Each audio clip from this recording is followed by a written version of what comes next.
Assalamualaikum Sobat Tani Indonesia. Hari ini kita mau ulasan tentang perjerukan. Wah, ini di kebun jeruknya Pak Anis yang ada di Malang, Batu.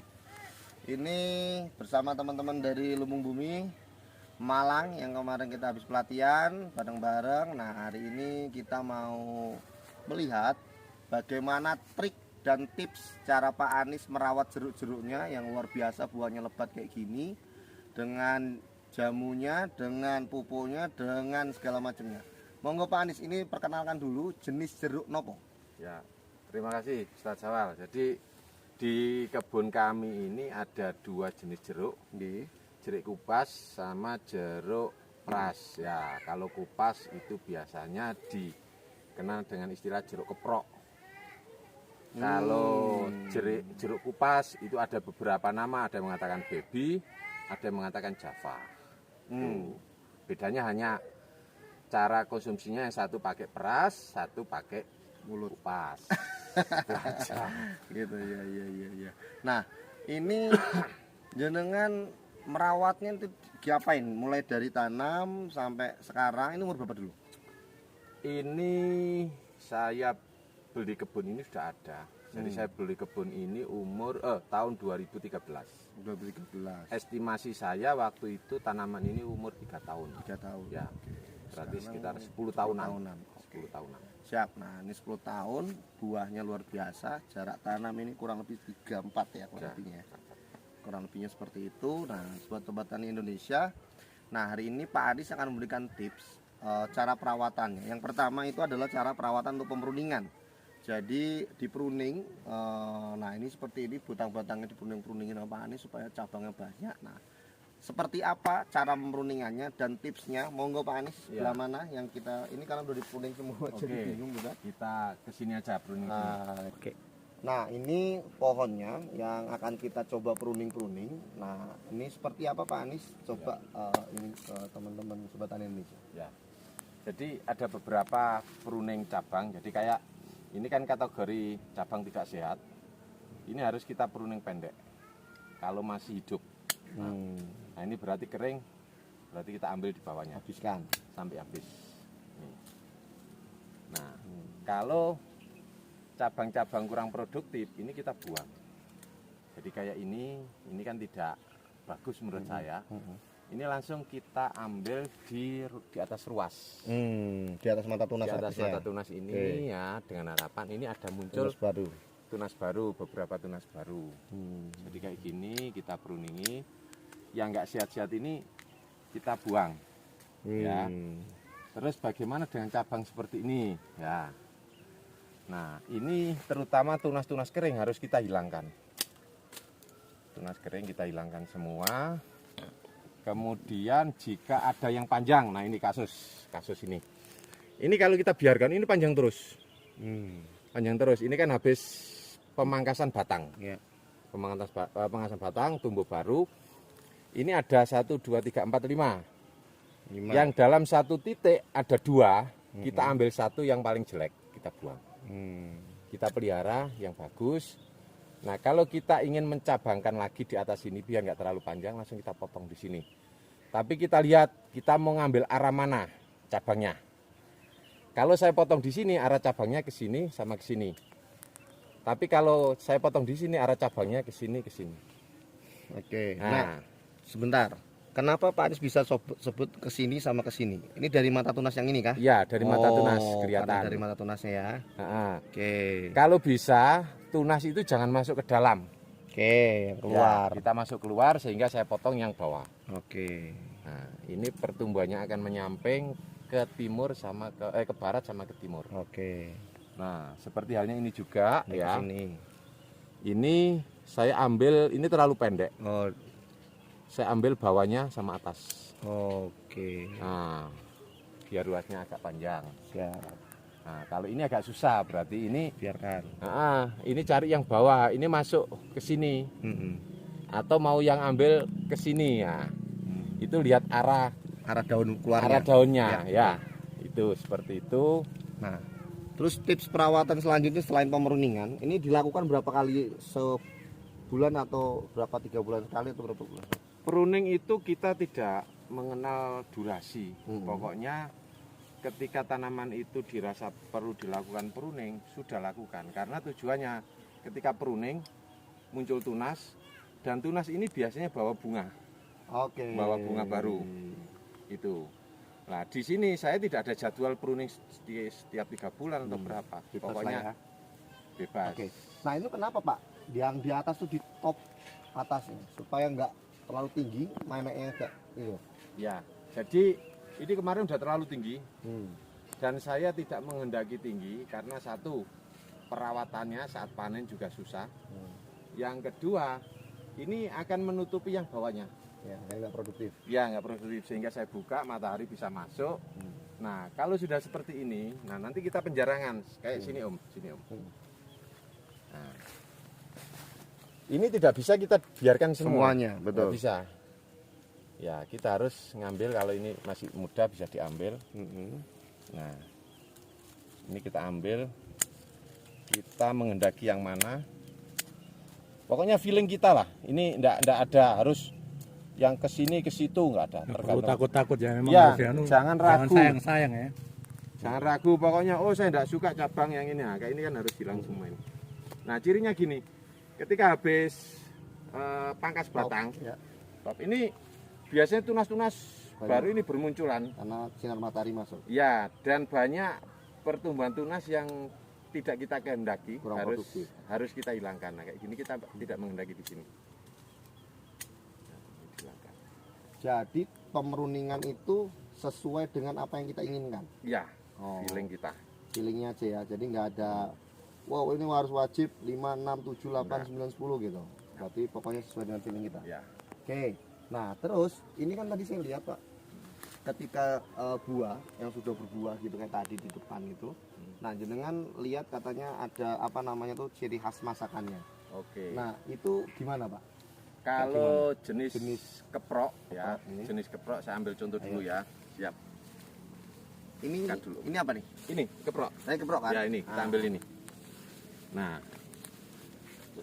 cirinya keprok itu belakangnya masuk. Masuk tuh gimana? Ini. Oh masuk ke dalam. Ya ini kan beda ini. Iya. Nah ini belum masak ini. Oke. Nah aduh patah ini. Nah tapi ini kena lalat buah ini kayaknya. Nah cirinya ini. Warnanya lebih kuning ya. Ini busuk harus kita buang. Lebih kuning dan dia lebih masuk. Dan cenderung di sini agak lembut, agak lembek. Nah, ini contoh lagi. Nah, ini belum mateng kan. Nah, ini masih datar. Tuh, nah. Cuma jenis keprok ini tidak manis full tapi ada asemnya. Ada asemnya. Lah, ketika panen kita juga bisa melakukan pruning. Oke. Ya, jadi kayak ini jangan takut, jangan ambil di sini, sekaligus saja pruning di sini. Oh, jadi pas waktu pemanenan sekaligus pruning. Oke. Ya. Umpam di tangan ada gunting. Ya, cara ngupasnya juga harus tengah. Jangan dikupas dari sini. Oke. Tangan kita nanti kena minyaknya itu dan cenderung untuk agak pahit. Nah, cara bukanya gini. Cara makannya kita ambil yang tengah ini ya. Jadi buah ini bersih, tangan kita juga nggak kotor. Silakan dicoba Ustaz. Silakan. Enggak Pak.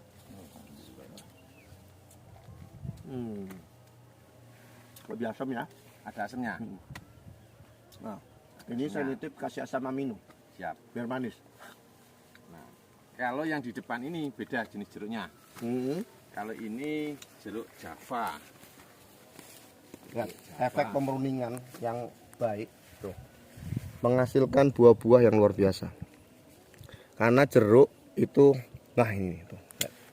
Itu dia akan berbuah di ujungnya. Di ujungnya, tuh, teman-teman. Jadi nggak perlu tinggi, nggak perlu besar-besar, daunnya panjang-panjang, tapi yang penting produktif. Nah, ini bunganya ya? Iya, betul.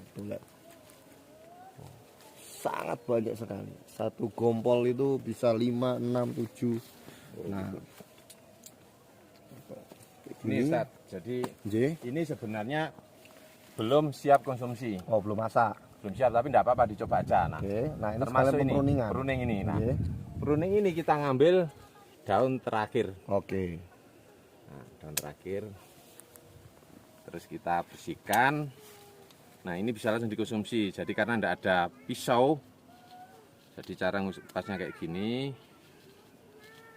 Tangan juga enggak kotor. Insya Allah pisau ini steril. Jadi ini saya masukkan. Dulu kita cuci. Iya. Insya Allah ini steril. Pakai CST. Nah, ini airnya udah banyak. Amit, amit, amit. Nah, silakan. Ini sebenarnya belum siap petik. Ini namanya petik buah. Manis sekali. Manisnya itu belakangan. Om Pur jangan ngiler ya. Enggak. Serius jangan ngiler. Tadi mungkin kita habis minum sana, Oh, masih ada Terus sisa dapat manis kecutnya. ini. Iya, ya. Jadi lambat. manis beneran. Iya. Bukan masalah lama, jadi begitu kita gigit memang manis. Tapi sebenarnya belum siap ini. Enggak, manisnya ini. Dia nggak langsung digigit langsung manis, tapi Ya, setelah itu. setelahnya baru manis. Hmm. Jadi bukan di depan tapi di tengah atau di belakang Hmm. manisnya. Keren. Ini yang Nah. namanya jeruk baby. Baby atau Java, jeruk Terus peras ya. taunya Terus matang atau ini? pemupukannya Pak Anies. Oh, besar. Jangan mupuk setahun berapa kali nih? Ngasih kompos atau apa gitu. Saya ini terus terang aja 3 tahun ini tidak pernah pupuk kimia. 3 tahun tidak pernah pakai pupuk kimia. 3 Pakainya tahun terakhir kompos. saya hanya kompos. Oke. Terus terakhir kita kenal Jamu jamu bumi. Baru saya pupuk beberapa bulan terakhir. Alhamdulillah. Ya, selama ini kompos itu aja. Berapa kilo satu pohon? Satu pohon rata-rata 2 sak, 2 Sak. karung. 2 sak satu pohon. Ya, Setahun sekali. Setahun sekali. Setahun sekali. Terus setelah pakai jamu bumi apa perbedaannya Pak Anies? Di Sebelumnya? bunga. Bunganya kenapa? Bunganya lebih Pakai wak. bunganya. Dua karung 100 kilo atau 2 karung 50 kilo yang kayak gitu karung. Iya, karung kecil itu ya perkiraan 30 kiloan. Oh, 30 kilo. Bunganya lebih hoax. Lebih wak, lebih hot. Iya. Ini bunganya jadi gini. Salah satu kelebihan jeruk baby ini sambung. Ada yang besar gini ya, nanti ini panen, ini agak besar lagi. Oh, Terus ini besar, jadi bunga lagi. Panjang tahun berbuah. Berbuah lah. Enggak pernah berhenti ya. Kuncinya adalah di pruning tadi itu. Oh iya, rajin Ya, ya. pruning. Terus panen pruning. Siap. Nah, ini sedikit kita ulas bisnisnya. Ya. Satu pohon kira-kira menghasilkan berapa kilo setahun? Ini yang bingung Ustaz. Mhm. Jadi saya Kali itu petik dah berapa kali? Berapa ini? saya Satu metik pohon ya? itu 3 bulan sekali. 3 bulan Ya. sekali. Oke. 3 bulan sekali itu antara apa ya? Ada 20 kilo satu pohon? 15-an. 15 sekali petik. Ya, 15. 15 kilo. Enggak sampai 3 bulan sih, 2 bulan. 2 bulan. 2 bulan. 2 bulan sekali berarti setahun 6 kali petik. Ya. Sekali petik 15 kilo. Berarti 90. kurang lebih 90 kiloan per pohon selama 1 tahun. Enggak nyampe kayaknya. Nggak nyampe, Nggak 50 kilo. 50. 50 kilo. Nah, kurang lebihnya sekitar 50-an kilo. Umurnya kurang lebih sekitar 10 tahun. 50 kilo satu pohon selama 1 tahun. 1 hektar bisa 400 pohon. 300. Ini setengah, enggak sampai setengah. 3.500. Ini populasinya 300. Ikut. Wah kayak. Jarak tanam lihat Iya. 300. Luar Jadi biasa. Saya kaget langsung. Oh, saya tadi bilang 1 hektar antara 400 sampai 500 ini ternyata. Masya Allah setengah, nggak nyampe setengah atau 3.500. Jadi ini lahan ini luasnya 7.300. J. Keprok itu kemarin 250 pohon yang saya tebang. J. Ini sekitar 300-350. Siap. Atau kita hitung lagi satu-satu. Enggak bisa. Sudah percaya saya. Luar biasa jarak tanamnya karena emang rapat-rapat sekali jarak tanamnya. Jadi tinggal teman-teman kalikan skala ekonominya dan kalau ini harganya berapa sekarang di petani 7.000, 8.000. Sekarang naik 8.000. 8.000 ya. Oke, 8.000. Terakhir saya jual 2 minggu yang lalu 9.000. Mantap. 9.000. 8.000 saja. Kalau sudah kali 50 kilo berarti tandanya 4,5 juta. 4,5 juta satu pohon. setahun. Tinggal dikalikan berapa jumlah pohonnya, itulah dikalikan kantongnya Pak Anies. Amin. Buat sobat tani Indonesia, ya dimanapun berada, nih loh, kalau bertani sehat dan menyehatkan. Oh iya, satu lagi Pak Anies, Ya. yang mau saya tanyakan, jenengan itu kenapa mau beralih dari kimia kemarin terus tiba-tiba langsung mau ke organik? Emang tadinya masalah apa di kebun jenengan? Saya itu terus terang cari pupuk subsidi itu susah. Astagfirullahaladzim. Karena Siap. kan subsidi itu kan ada aturannya. Iya, Saya tidak tergabung di kelompok. iya.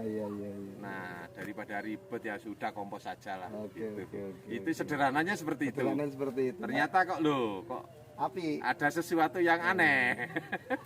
Siap, Itu siap, aja siap, sebenarnya. siap. Oh, jadi sebenarnya selama ini teman-teman petani itu bingung ya, Ya. mau gimana beralihnya dan belum apa gitu. Nah, ini juga daun-daun yang ini jangan dibuang teman-teman, taruh di situnya. Atau kalau enggak seperti yang kita kemarin nih Pak Anies ya, Ya. masukin blung, kemudian di blung itu buah-buah busuk apa segala macam masuk ke sana, difermentasi di sana. Ada, nanti lihat kita. Nah, jadi kita lihat di sana, nanti bisa teman-teman. Pegangan tembok biar nggak jatuh.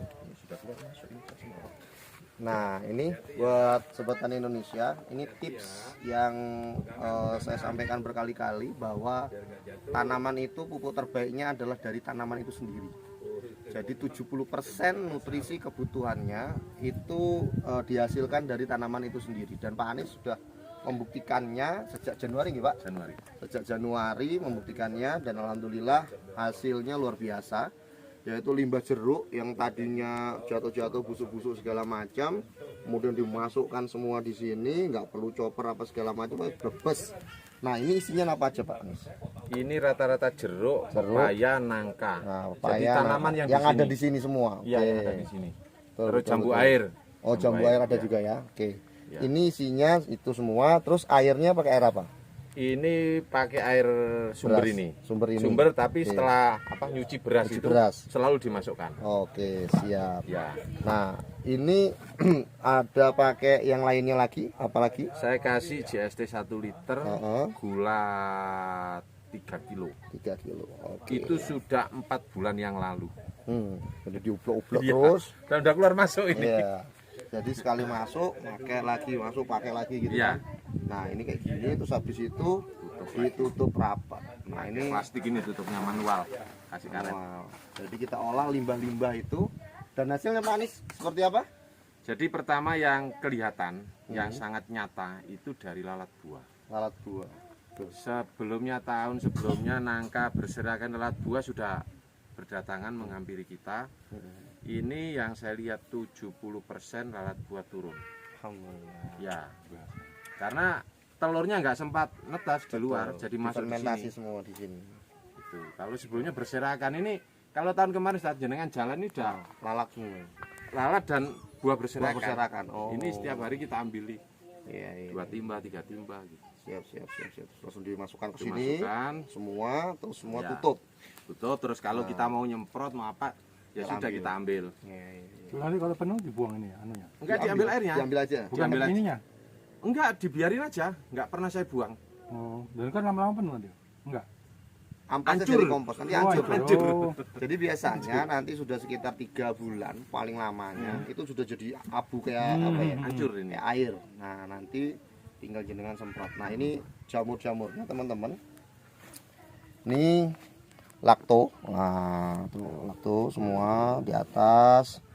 Terus kemudian ada anti jamur. Nah, ini ada trichodermanya. Ini triko. Gitu. Yang hitam itu. Nah, hitam ini yang berbahaya sebenarnya. Jadi ini yang hitam ini yang berbahaya. Nah, nanti yang bagusnya itu yang putih-putih sebenarnya kayak gini. Nah, ini jamur yang paling bagus untuk tanaman kita. Jadi Hitam tuh mungkin karena airnya kurang nggak? bukan, karena ada udara yang masuk yang Oh, tadinya, terus kemudian CST-nya juga mungkin kurang. Jadi sehingga pengaduannya kurang karena kan udah berkali-kali kan. Iya. Gitu. Oh ya. Sudah berkali-kali gitu. Nah, jadi buat sobat tani Indonesia kalau mau bertani sehat tuh kayak gini. Contoh kayak Pak Anies, semua teman-teman dilakukan kayak gitu. Pokoknya simpen di area-area di mana yang terserah kita mau lakukan dan masukin semua. Cabai pun begitu. Cabai rontokin daunnya, buahnya yang jelek-jelek masukin. pendem sini. Apalagi kalau teman-teman bisa pakai air liur, wah lebih jos lagi hasilnya. Jadi pengomposannya jauh lebih cepat, JST plus air liur, wah mantap sekali. Jadi si hasilnya ini, insya Allah yang hitam-hitam ini nggak ada. Oh Gitu. Perawatannya lebih mantap lagi. Apalagi kalau perokok, wah lebih mantap lagi. Air liurnya perokok tiap pagi, kayak gitu. Nah caranya itu cuma kumur-kumur, bangun tidur pagi, kumur-kumur langsung ditadangin. Gitu. Kumur-kumur tadangin. Sudah masuk situ, tinggal masukin air liur 1 liter, air kelapa 1 liter, kemudian gula kurang lebih sekitar 100 gram, sama JST kita kurang lebih sekitar 1 literan juga. Kocok. Jadi simpan 14 hari, udah pakai buat ini. Artinya ada sampah yang kita optimalkan, nggak mubadir. Betul. Ya. Sekali. Sip. Oke. Buat sobat tani Indonesia, ini tips Pak, ini saya dari aduk dulu, oke. Ini nggak ada bau sama sekali, teman-teman, luar biasa. Ini padahal sampah. Tuh lihat. Secernya. Aromanya. Seger anunya. ini biasanya seminggu sekali diaduk. Betul. Biasanya ini kan bau buat teman-teman semua. Nah, karena ini difermentasi dengan bakteri, bakterinya berkembang dengan baik, akhirnya alhamdulillah menghasilkan yang mantap. Ini ada pepaya, ada Tuh apa? lihat, ada nangka, ada pepaya.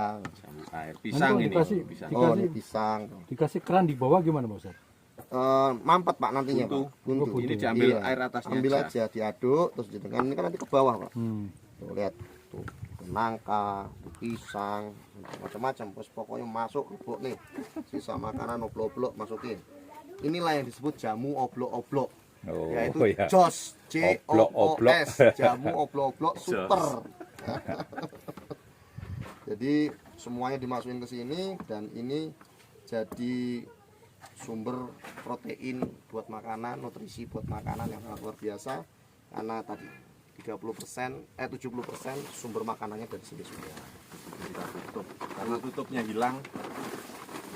Ini tutupnya hilang sehingga pakai tutup manual. Kena matahari nggak apa-apa, ini tembus nggak apa-apa. Nah, Kan ini jamu oblok-oblok tadi itu, Pak. Ya. enggak. Jadi tutup rapat tanpa udara. Pos bawah tusuk. Sip. Cocok. Sampai ketemu di ulasan kita berikutnya dengan cara bertani sehat dan menyehatkan bersama teman-teman Lumbung Bumi. Jangan lupa kita selamatkan bumi dan sejahterakan petani Indonesia.